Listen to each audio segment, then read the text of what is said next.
सतगुरु मैं तेरी पतंग, बाबा मैं तेरी पतंग, हवा विच उड़दी जावांगी, हवा विच उड़दी जावांगी, साइया डोर हथों छड्डी ना मैं कटती जावांगी। सतगुरु मैं तेरी पतंग, बाबा मैं तेरी पतंग।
माधव भगवान की जय और सभी देश विदेश से जो भी ठाकुर आए सब की जय।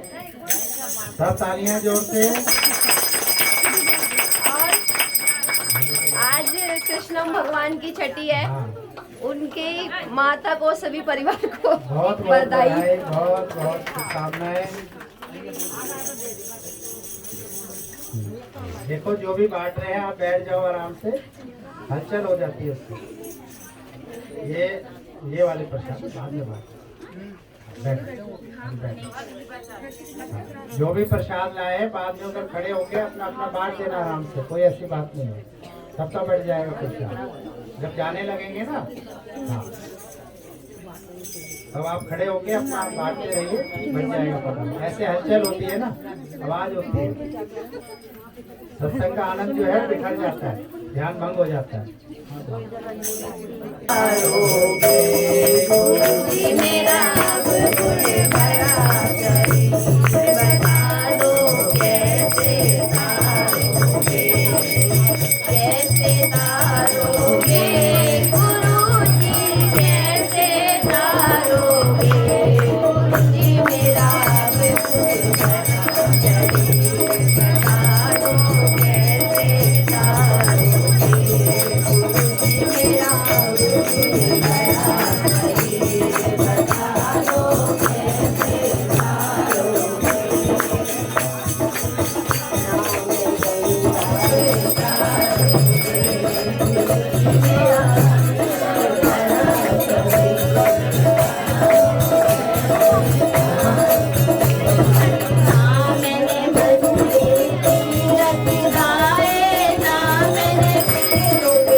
पूरी झलक चंद्रमा की झलक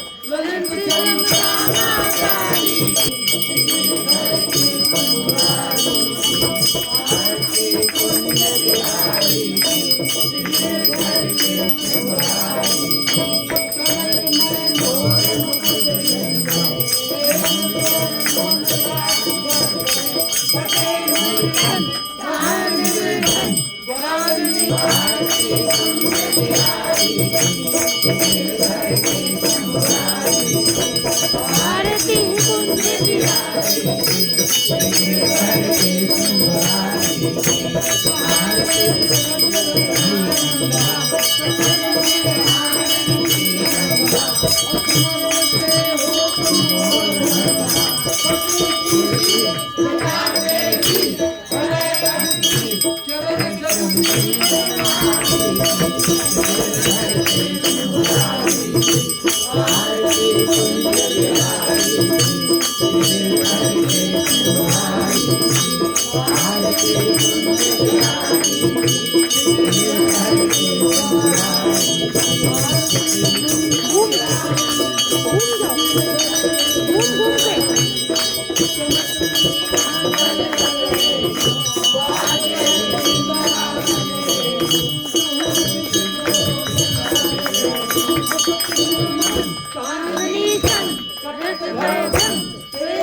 सद्गुरुदेव भगवान की जय, सर्व संगत भगवान की जय। ये मिलाई प्रभु भक्ति के लिए और कहते कितने ना काम के भज केवल नाम राम। आए थे जगत में किस लिए ये सोच विचार, बार बार ये मानुष देह नहीं मिलती है। हर चीज मिल जाएगी मनुष्य को,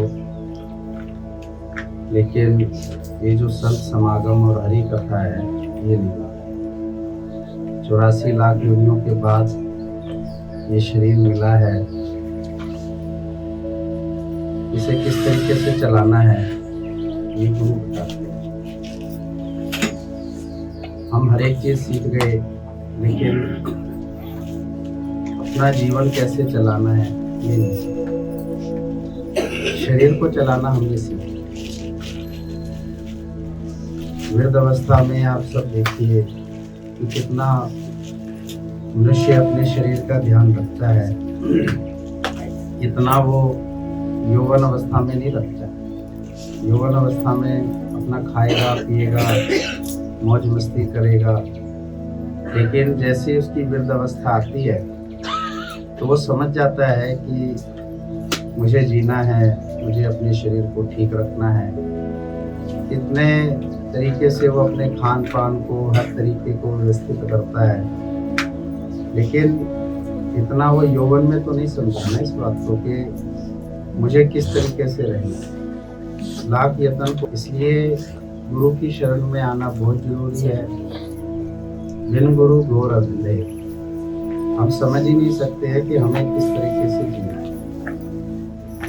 सात्विकता का जीने से भी ऊंचे की बात गुरु बताते हैं आत्मिकता का जीवन, कि हमें एक आत्मिकता का जीवन किस प्रकार से जीना है। आत्मिकता का जो जीवन है वो नैतिकता, सच्चाई और ईमानदारी का होता है।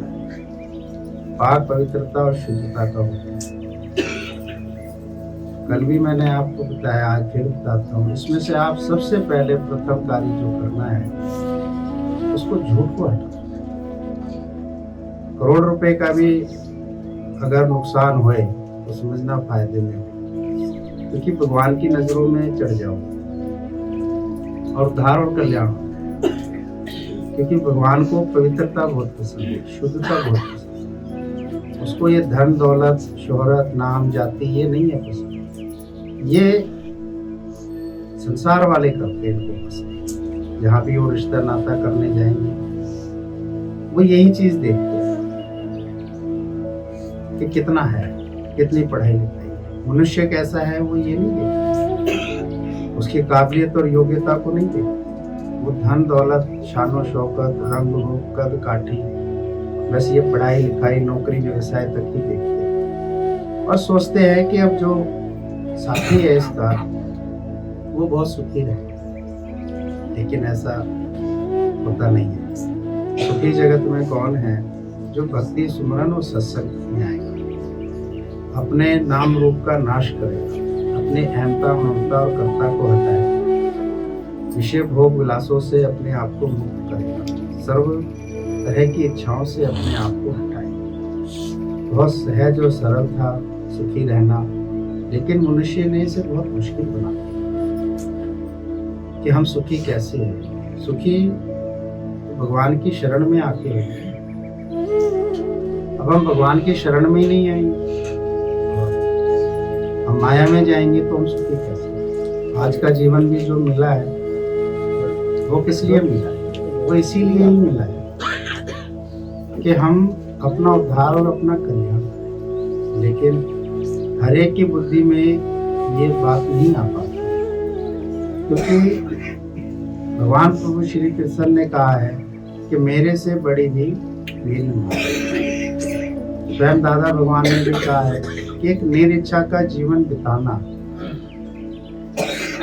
उससे भी बड़ा है जो पहाड़ों में गुफाओं में जंगलों में जाके तप करना, कि वहाँ कुछ है ही नहीं। और मनुष्य सोचे कि वहाँ मैं निरिच्छा हूँ,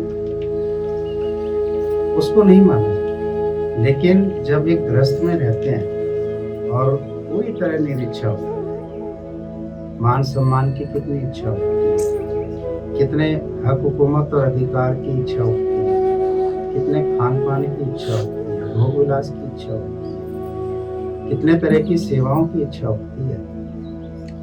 इन सबसे मुक्त होकर, निरिच्छा निस्वार्थ होकर, निरअहंकारी निर्वासना होकर अगर हम उसी गृहस्थ में अपना जीवन बिताते हैं तो हमारा तप पूरा होता है। ये देह सिर्फ खाने पीने विषय विकार और भोग विलास के लिए नहीं है। और किस तरह के दृष्टिकोण से हमें रहना है, ये सब हमें साथ संगत से ही पता चलता है। अच्छाई बुराई समाज में सभी तरह की, लेकिन हम सुनते क्या है? हमारा ध्यान किस तरफ है, हमारा दृष्टिकोण किस तरफ? ये अपनी अपनी दिलचस्पी है। ऐसा नहीं है कि अच्छाइयाँ बुराइयाँ समाज को जाती, अच्छाइयाँ बुराइयाँ हमेशा ही जो कि क्यों रहती है, लेकिन हमारा अपना दृष्टिकोण कैसा है, हम किस तरह के ख्यालातों में रहते हैं, कैसी हमारी सोच होती है, बातें विचार सब आते हैं। लेकिन हमें क्या चाहिए वो हमें सोचें।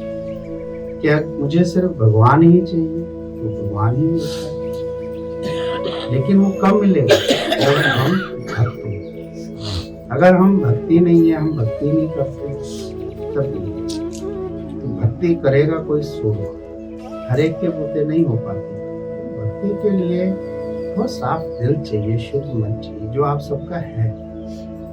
रोज हम इसलिए आपसे गुजारिश करके बुलाते हैं कि अभ्यास बड़ी चीज है। आप 1-2 महीने नहीं आए, 6 महीने नहीं आए, साल नहीं आए, 2 साल नहीं आए, आप ऐसे समझ लीजिए जैसे कि एक घर है, उसकी सफाई नहीं है 2 महीने 4 महीने 6 महीने। अब रोजाना अगर सफाई होती है तो आधे घंटे में 1 घंटे में घर साफ होता है। अब नहीं हम करते हैं, इतनी मुश्किल है। तो इसी प्रकार मन अंतर की करो सफाई, जब देवेगा मन साफ होता है साथ संगत। अब साथ संगत को इतना महत्वपूर्ण कोई बिरला ही समझता है। गुरुजन तो कहते हैं कि 1000 काम छोड़ो, स्नान करो, 1,00,000 काम छोड़ो, आप खाना खा लो, करोड़ काम छोड़ो, आप साथ संगत। अब इसकी वैल्यू तो ऐसे समझी जाएगी ना, जैसे कोई रोगी के लिए दवाई, कैदी के लिए आजादी। किसी बहुत महत्वपूर्ण कार्य के लिए किसी वाहन को पकड़ना है, वो भाग रहा है, जा रहा है, मुझे कहीं पहुंचना। ऐसे ही जब हम अपने अंदर में ऐसी एक जरूरत महसूस करेंगे कि मुझे छूटना है, मुक्त होना है। छूटना और मुक्त किससे होना है? ये झूठे दिखावे, ये भेदभाव, ये मतभेद, ये राजनीति, ये उतार चढ़ाव, ये बड़बड़ाना, बेवजह बोलना, अपने नाम की इच्छा करना, ये सबसे मुझे आओ रोजाना। अब जब रूटीन में साथ संगत में नहीं बैठेंगे तो कार्य संपन्न नहीं होगा। एक किसान को खेती चाहिए, उसमें 6-8 महीने वो मेहनत करता है। ये ऐसे ही अनाज हमारे घर नहीं आता। आज ये ऐसे ये शास्त्र, ये वाणियाँ ऐसे नहीं, इसके पीछे मेहनत करें। बच्चे भले ही समझ जाएं कि ये सब ऐसे ही बन जाता है, लेकिन माता पिता से पूछो कैसे उन्होंने मेहनत की, कितने यत्न प्रयत्न किए, लेकिन वो कब समझते हैं जब वो भी माता पिता। तो बिना भक्त बने कैसे समझ में आएगा कि मुझे भगवान ही चाहिए, मुझे सिर्फ उन बातों पे ध्यान देना है जो मेरे उद्धार करें। समाज में क्या चल रहा है, घर गृहस्थी में क्या चल रहा है, सरकार में क्या चल रहा है, कौन से ख्याल अच्छे, मुझे है वास्ता सिर्फ अपने वचन और मानस। ये समझ लीजिए, ये जो मन का रोग है ना, इसके लिए बहुत लगातार सत्संग चाहिए। एक तन में रोग लग जाता है वृद्ध अवस्था में, वो जल्दी से नहीं छूटता है, वो पूरी जिंदगी दवाइयाँ खाते हैं। डॉक्टर भी कह देते हैं अब तो जब तक जियोगे दवाई आपको अब देनी पड़ती, दवाई नहीं लो तो परहेज करना। अब हम तो परहेज कर लेते, लेकिन हम क्या औरों को परहेज कराते हैं? हम तो खट्टा मीठा तीखा चटपटा सब बांटते रहेंगे, लेकिन जब हमारे खाने की बारी आती है तो हम कहते नहीं हम। लेकिन जब खिलाने की बारी आती है तब हम कुछ, तब क्या हमने वो सात्विकता की चीज बांटी? तब तो हम उसमें पैसा भी देखेंगे, टाइम भी देखेंगे, सब चीज देखेंगे, क्योंकि अब हमारी जेब से, अपनी जेब से जब जाता है मनुष्य का तो वो बहुत खुश होता है। खास तौर से वो भगवान के लिए जो खर्च करता है उसके लिए बहुत सोचता है। अपने संसार वालों के लिए वो नहीं सोचता। संसार वालों के लिए उसके अंदर में होता है, वो सोचता है मैंने कमाया है किसके लिए, मैंने तो इन्हीं के लिए। वो ये थोड़ी ना सोचता है कि मैंने भगवान के लिए। ये भले क्या देता है कि मुझे भगवान ने दिया है, लेकिन क्या वो भगवान के लिए कमा रहा है? वो सोचता है मैं तो बच्चों के लिए, उन बच्चों को ही मुझे देना है, लेकिन दिया किसने था? ये कोई विरला ही सोचता है। ये शरीर किसने दिया, ये प्राण किसने दिए, ये जीवन जिंदगी किसने दी, ये सब कुछ देने वाला कौन है? ये दाता है। अब जिसको ये समझ में आ जाता है कि देवनहार वो राम है, तो वो इस देह को भी समर्पित कर देता है, और जो भी उसका जो समय है ना, वो भक्तों के संग, गुरु के संग और ऐसे ही निष्काम कार्य में वो लगा देते हैं। महानता ऐसे नहीं बनेगी कि हाँ हम अब हर चीज से हम छूट गए और हम समर्पित हो गए। महानता तब बनेगी कि संसार की धन की आवश्यकता होते हुए भी मुझे भगवान चाहिए, मुझे गुरु चाहिए, मुझे साथ संगत चाहिए, तो उसकी महानता बनेगी। अब हम एक वृद्धावस्था में आ गए और हमको बीमारी लग गई, शुगर लग गई, और हमने कहा हमने ना मीठा छोड़ दिया है। तो मीठा छोड़ा नहीं है, वो मजबूरी है, क्योंकि रोग लग गया है और प्राण निकल सकते हैं, बीमारियां लग सकती है, तो हमने इस कारण से छोड़ा। हमने कोई भक्ति सुमरन के लिए नहीं छोड़ा है, हमने कोई यौवन अवस्था में नहीं छोड़ा है, हमने मजबूरियों में छोड़ा है कि अब हमारी जो इंद्रियां हैं, हमारा जो शरीर है, अब ये चीजें नहीं स्वीकार कर सकता, तो वो आध्यात्मिक रास्ते पे कैसे महानता बनाते। इसलिए गुरु कहते हैं कि समय रहते अपनी जागृति करो, छूटो इन बातों विचारों से, ख्यालों से, भेदभाव मतभेदों से छूट जाओ। क्यों इन सब में फंसे पड़े हो? क्यों किसी के भी ख्यालातों को लेके चले, किसी की अच्छाई बुराइयों को लेके चले? अंत वेले की वासना हमें कहाँ फंसा? आज भले ही हमें लगता है हम रोज जाग रहे हैं और हमें ये सब मिलता है, हम रोज जागते हमें ये मिलता है, लेकिन एक दिन कहीं ऐसी जगह भी जागेंगे जहाँ ये नहीं मिलेगा। और वो दिन दूर नहीं है, रोज हमारे वो दिन करीब आ, लेकिन इतना ध्यान नहीं रह पाता। इतनी अहो माया ये होती है, कितनी आसक्तियां मकानों में होती है, कितनी आसक्तियां बालक बच्चों में होती है, धन में होती है, अपने तन में होती है, रिश्तेदारों में होती है। इतनी आसक्ति को अगर वो प्रभु के शरण में लगा दे तो वो तो बिरला ही अपने जीवन का भी उद्धार कर। तो ये जो मनुष्य देह मिली है, ये सिर्फ और सिर्फ प्रभु भक्ति के लिए मिली है, इतना सब करने के लिए नहीं मिली। लेकिन वो अपनी मोह ममता और लोभ लालच में फंसकर इन सभी ख्यालातों में अब मनोकल्पना के संसार को बनाकर फर्ज कर्तव्य समझकर इसी में अपने जीवन को बिताए। कहाँ लिखा है शास्त्रों में और वाणियों में, कहाँ गुरुओं के मुखों से लिखा है कि संसार का ही काम करना जरूरी है? क्या गुरु का काम करना जरूरी नहीं? साथ संगत का काम करना जरूरी नहीं? अपना उद्धार कल्याण करना जरूरी नहीं? लेकिन कहाँ चेत जागते, कहाँ विवेक जागते? बुद्धि जाग जाती है और वो बुद्धि हमें कहाँ फंस लेके जाती है? ये तरह तरह के कार्यों में कहाँ छूटता है, कहाँ मुक्त होता है? अंत तक वो इन्हीं ख्यालातों में, मैं मेरे में अटका है। पूछ लो, नहीं आया साथ संगत में तो कहाँ था? तो माया में। क्या इतना समय उसने गुरु के जन संग में बिताया? कितना नाप तोल के समय हम गुरु को देते हैं, पर क्या पलरे में वो आएगा कि हम मुक्त हो जाएंगे? ऐसे मुक्ति कोई रास्ते में रखते? एक बालक बच्चों को पालते हैं तो जिंदगी खत्म हो जाती है, लेकिन उनसे मोह ममता नहीं निकल पाती। एक धन दौलत से मोह ममता नहीं निकल पाती, फर्ज कर्तव्य से मोह ममता नहीं निकल पाती। अब अंत समय जब आए तो अब पछताए, खाली हाथ जा रहा है तो किया तूने जिंदगी भर इन संसार के शरीरों के, मैं मेरे के सब रिश्ते नातों में अटक गया, लेकिन प्रभु की भक्ति कितनी करी? वो तो बस नाम मात्र। कितनी देर के लिए इंसान सोचता है, फिर कितनी देर वो आज्ञा में रहता है?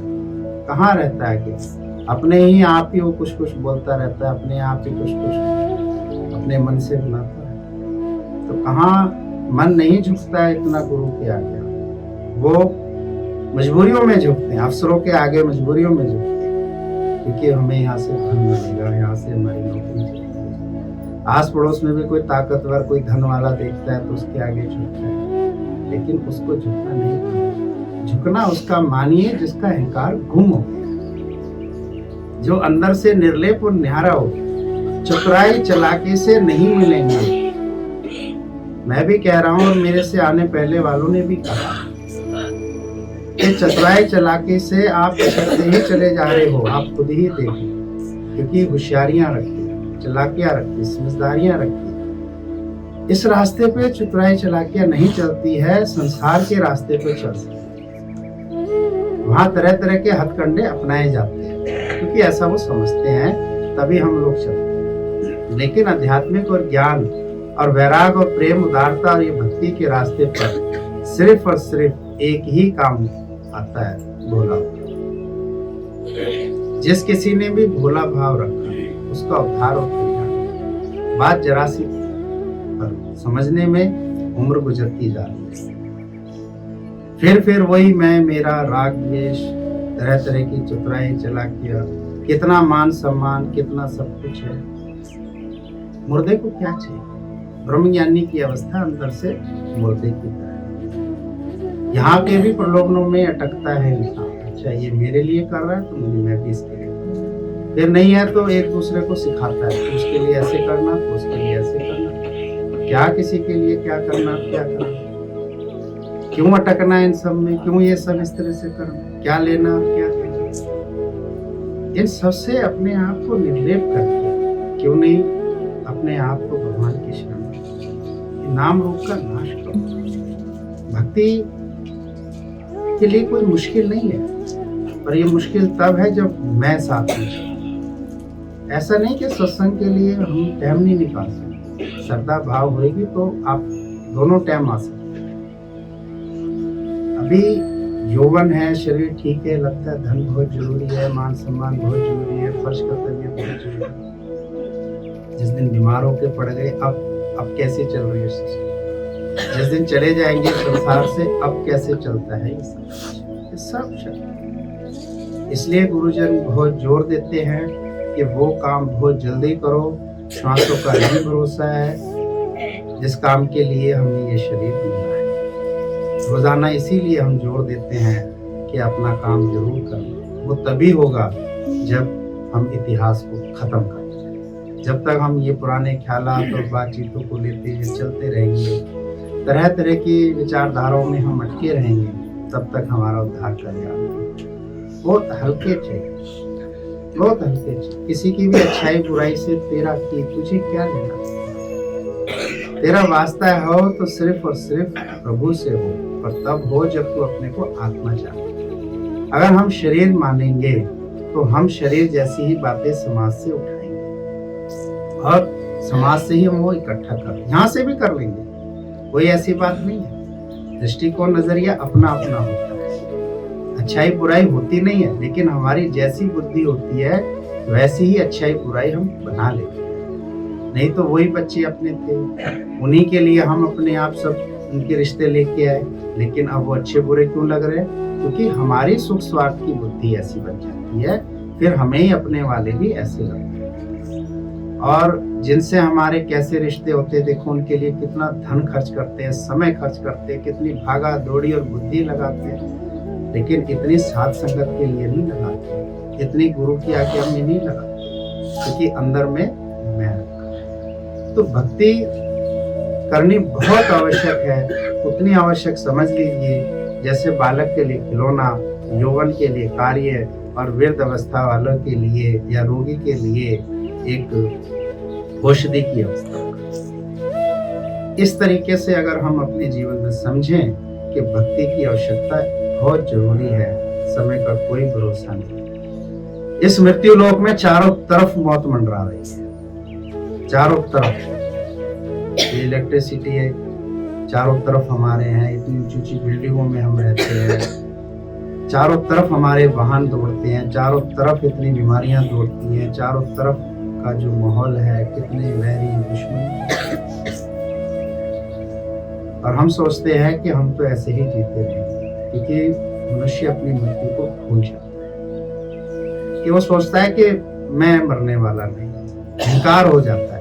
अभी 2 बार कोई कोरोना से बच गया, उसको अहंकार हो जाता है, देखो कुछ भी नहीं होता, बच तो गए। वो इस वजह से नहीं बचा, उसने ऐसा नहीं किया, इसने ऐसा नहीं किया, उसने वैसा किया। मौत मंडरा रही है उसके सिर पे कि बारी तेरी भी आ रही है, बचेगा कोई नहीं यहाँ पे। ये मृत्यु लोक है, क्षीण भंगुर संसार है, परिवर्तनशील है। कोई सोचता है कि मैं बच गया और मैं बचा ही रहूंगा, क्योंकि मैं तो योगा करता हूँ, मैं तो औषधि लेता हूँ टाइम से, मैंने तो इतना परहेज कर लिया, मैंने तो इतना कर लिया। मौत अपने साथ। अगर हम इतने वर्षों तक जीवित हैं तो वो इसीलिए थे कि हम अपना उद्धार कल्याण करें, अपने कर्म न बनाए। इतने वर्षों तक अगर हम रहे, क्योंकि हमने अपने कर्म मनुष्य से तो छुपा लिए। मनुष्य से का क्या है, वो तो अपनी सोच से अच्छाई बुराई हर इंसान में देखता है, लेकिन जो भगवान देखते हैं वही सत्य देखते हैं। मनुष्यों के हिसाब से अगर हम देखते चलेंगे तो हमें सत्संग करना भी बहुत मुश्किल है। यहाँ भी तरह तरह के ख्यालात, बातचीत सब आते हैं, हमारे सत्संग ही उठाते हैं, क्योंकि उन्हें भी अपने अपने सुख स्वार्थ होते हैं, अपनी अपनी बुद्धि, अपने अपने तर्क, अपने अपने वितर्क होते हैं, अपने अपने उसके ख्यालात होते हैं। अगर हम इतने प्रेमियों में अगर एक एक की सोच को अगर हम मानते चले जाएं तो हमारे लिए सत्संग करना बहुत मुश्किल है, क्योंकि कोई कैसी सोच रखेगा, कोई कैसी सोच करेगा, कोई ऐसी सोच, कोई कहेगा इनको क्यों पूज रहे हो, उसको पूज लो तो बहुत अच्छा है, वो कहेगा मुझे पूछ, मेरा मान सम्मान करो, मेरे हिसाब से चलो, मेरी बात मान के चलो। क्यों मान के चलो? क्या हमारी बात को मान के चलते? हमारे साथ मेहनत करती, हमारे साथ दिन रात भागती, गली चुकारे में सब इधर उधर सब दौड़ लगाते, क्यों माने? हम उसी की मानेंगे जिसकी बात सही है और सबके हित के लिए, जिसकी अपने सुख स्वार्थ के लिए होती है, हम उसकी बात को नजरअंदाज करें। भले ही वो आए या ना आए, भले ही वो अपने वालों को भी यहाँ से ले जाए, हमें कोई फर्क नहीं। हमें फर्क तब पड़ेगा जब हमारी विचारधारा गलत हो जाए, हमारा दृष्टिकोण गलत हो जाएगा, हमारे कर्म गलत हो जाएंगे, हमारी रास्ता अलग हो जाए। हमें किसी के सोच से कोई फर्क नहीं, क्योंकि हर एक की बुद्धि सीमित है। हमारी बुद्धि सीमित थोड़ी ना है, उनकी बुद्धियां सीमित है। वो शरीर देह में जगह संसार में अटके पड़े, तभी तो आज आ रहे, कल नहीं आ रहे, फिर एक दिन आ रहे, फिर 10 दिन नहीं आ रहे, फिर इतने, क्योंकि उनकी बुद्धि अटकी पड़ी है। वो सीमित है, वो हद में है, वो मोह ममता में, वो फर्ज में, कर्तव्य में अटके पड़े। अभी उनका उद्धार कल्याण होने वाला नहीं है।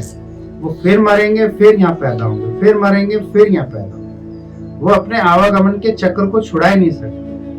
वो कब छुड़ा पाएंगे अपने आवागमन के चक्र को? जब बिल्कुल गुरु के शरण में नतमस्तक हो जाए। वो इधर उधर के राग द्वेष तेरे मेरे में फंसे रहेंगे, तब कैसे? तब नहीं होता। बहुत महत्वपूर्ण कार्य है, जन्मों जन्मों से ये पड़ा हुआ है कि हम मरते हैं फिर पैदा होते हैं, हम मरते हैं हम फिर पैदा होते हैं। इस आवागमन के चक्र को छुड़ाने के लिए ही ब्रह्मज्ञानी कहते हैं, अब की बार तू मुक्त हो जाए, अब की बार तू मुक्त हो जाए। इस मन की मत सुन, इस देह की जीव भाव की मत सुन। लेकिन वो फिर नजरअंदाज कर देता है गुरुओं की बातों को, और वो फिर मैं मेरे के फर्ज करते हुए। अगर हम किसी को बोले शाम को आना है तो नहीं आ सकता, मुझे पता है, क्योंकि उसके लिए भी फर्ज करते हुए कुछ और है। लेकिन अगर वो बीमार पड़ गया तो शाम को डॉक्टर के पास जाएगा, क्योंकि वो शरीर में अटका पड़ा, क्योंकि उसे शरीर की बीमारी से मुक्त हो। तब देखो, शरीर में कोई रोग ऐसा हो गया, आप कितने दिन से घर पे लेटा हुआ है, पड़ा हुआ, कोई कार्य कैसा आ गया, तो महत्वपूर्ण उसी तरीके से अगर सत्संग को समझ ले, साध संगत को समझ ले, भजन कीर्तन को और वचन वाणियों को समझ ले, तो इस आवागमन के चक्कर से वो छूट सके। यही वो शास्त्र और ग्रंथ है जो हमें इस भव सागर से पार लेके जाएगा। लेकिन इसके प्रति एक कर्तव्य है, इस पर चलना। अब अपनी वचन वाणियों के लिए तो मुझे सब कहते हैं, हाँ हम भी ये वचन वाणी गीता सुनानी शुरू कर दो। सुनानी शुरू, पहले अपने को सुनानी तो शुरू कर, समाज को नहीं, लोगों को इकट्ठा करने की आवश्यकता नहीं थी। क्योंकि सबसे पहले हे अर्जुन, ये ज्ञान तू सुन, फिर तेरे आचरण और व्यवहार को सब देखेंगे। वो होता है सुनाना। हम मुख से सुनाना शुरू करते हैं, हम सोचते हैं हम क्यों पीछे रह गए, हम क्यों नहीं गुरु महाराज बन गए, हमें क्यों नहीं लोग वाहवाही कर रहे, हमारी क्यों नहीं प्रशंसा कर रहे, हमारी क्यों नहीं वैल्यू कर रहे, हमारे भी तो इतना सब आता है हमारे को। तो पहले अपनी बारी लगा, पहले अपना नंबर लगा। एक बार अगर आपने सुन लिया ना तो आपका कल्याण। आपने 1000 लाख करोड़ बार सुनाया, चाहे वचन वाणी भजन कीर्तन कितना भी कुछ किया, उससे काम नहीं बना, क्योंकि ये तो बहुत हो रहा है। इसमें ऐसा नहीं कि ये कोई नई बात, चाहे हजारों लाखों भी सुनने वाले हो जाए, बहुत नाम सब कुछ हो जाए, लेकिन काम तो यही था ना कि दवाई खुद खा ली थी। किसी को कितना शौक होता है, आपको कुछ बीमारी देखते फौरन 4 दवाइयां बता दे, आपके कोई तकलीफ देखेगा 4 सलाह बता दे, आपकी कोई परेशानी देखेगा 4 सलाह। आप उसको बोलना भाई मदद करना, बोला टाइम नहीं। यही फर्क होगा। तो ज्ञान तो बहुत सुनाएंगे, लेकिन उस ज्ञान के साथ मेहनत करना, उसका उद्धार और कल्याण करना, ये गुरु ही कर पाता, हर एक के बुद्धि नहीं। कोई 4 दवाई बता दी तो वो डॉक्टर नहीं बन गया, किसी ने 4 सलाह बता दी तो वो कोई अधिकारी नहीं बन गया। ये बेसिक बातें होती है, ज्ञान की भी बेसिक बातें सब बता देंगे, दृष्टांत पॉइंट इधर उधर ये वो। और आप देखिए कि अगर किसी को नजर आ गया ना ये परेशान है, तो समझ लो ऐसे लगता है उन्हें काम मिल गया। ये बीमार हो गया, समझ लो उन्हें काम मिल गया, भाग के जाएंगे उसके, हाँ जी आप बीमार हो, आप ये हो, आप ये ले लो, बस। फिर उसके बाद वो नजर नहीं आएंगे। जो मेहनत घर परिवार वाले कर रहे हैं वही मेहनत तो समझ में आती है, क्या वो इतनी मेहनत कर सकते, लेकिन नहीं।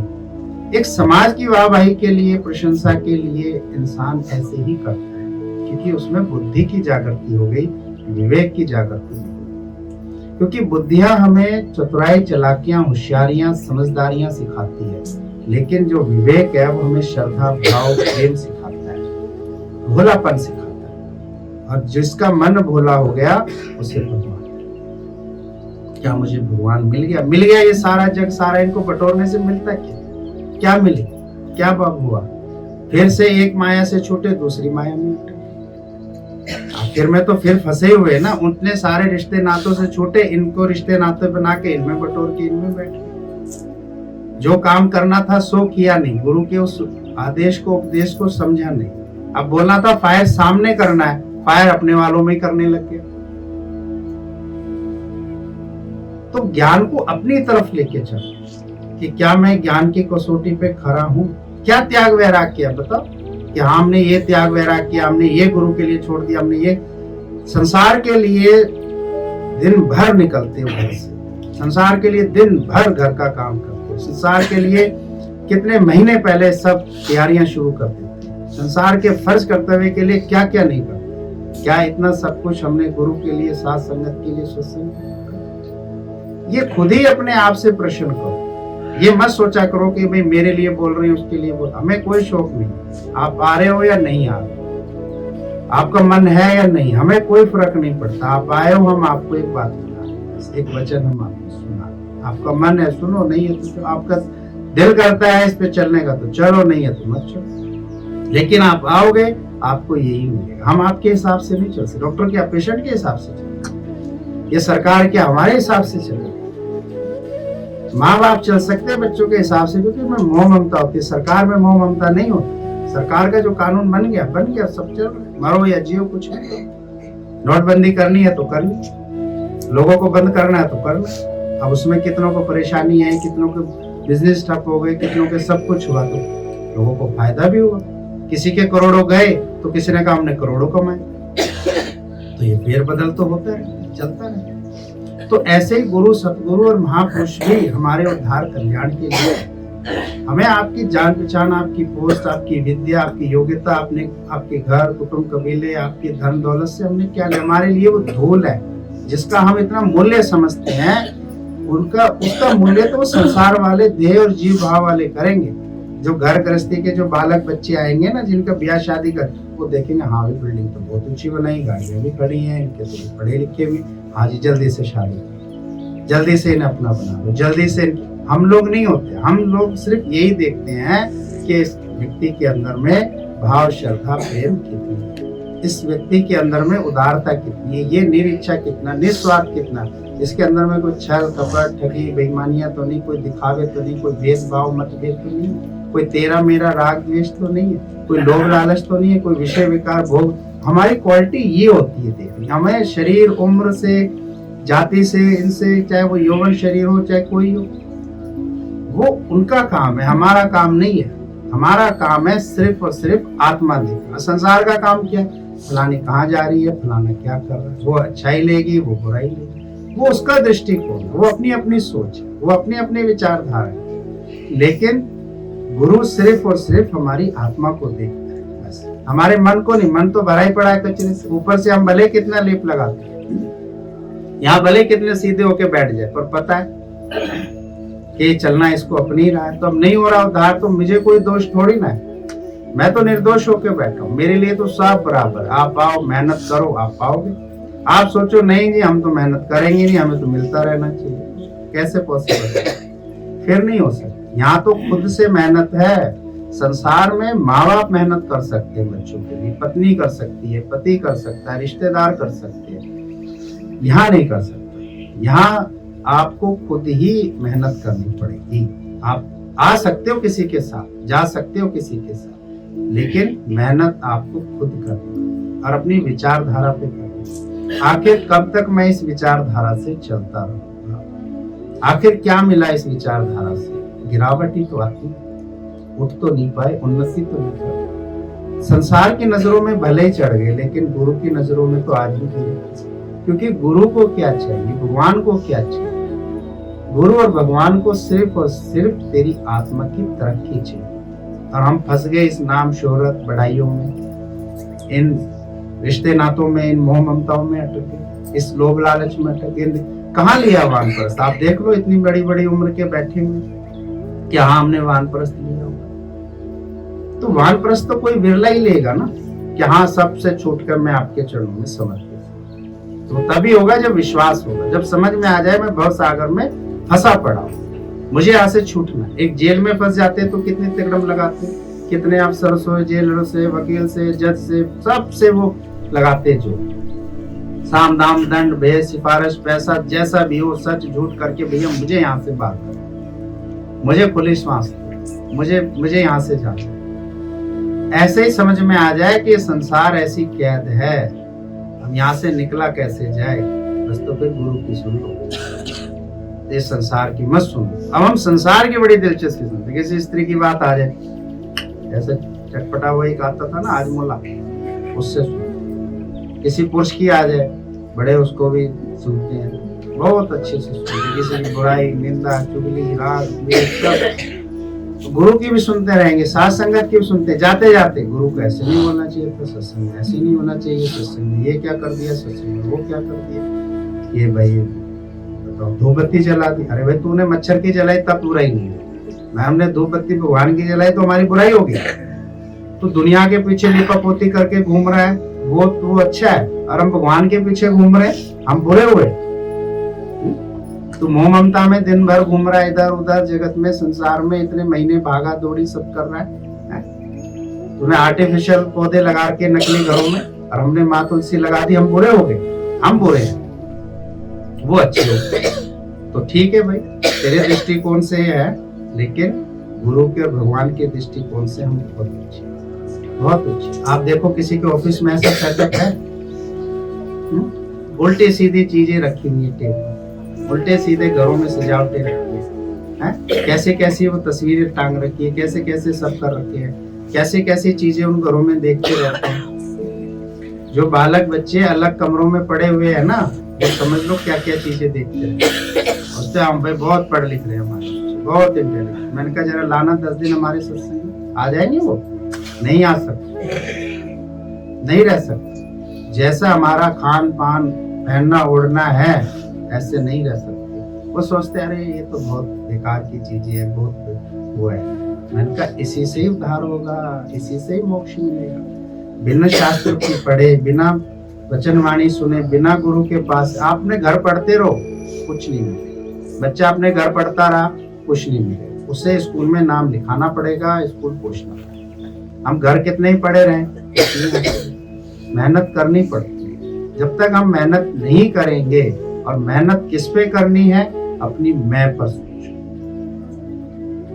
किसी को दिखावे करने की आवश्यकता नहीं कि भाई मुझे इतना ज्ञान ध्यान लगा, या मुझे वो सब कब पता चल जाता है, आपके रूटीन सत्संग आने से, आपकी जो रूटीन लाइफ से पता चल जाता है, आपके उतार चढ़ाव से पता चल जाता है कि हाँ हमारे अंदर में कितनी स्थिरता है, कितनी धैर्यता है, कितनी शांति और कितनी दिलचस्पी है। ये बात है दिलचस्पी की, शौक और लगन की। जब तक इंसान अपनी दिलचस्पी नहीं लगाएगा, अपना शौक लगन नहीं लगाएगा, तो उम्र तो हाथ से जा रही है, और मनुष्य देह का भी उसे कोई फल नहीं। ये फल खाना पीना, कपड़ा लत्ता मिल गया, औरत मर्द मिल गए, ये तो जानवरों को भी मिल गया, उन्हें भी सब कुछ मिल जाता है।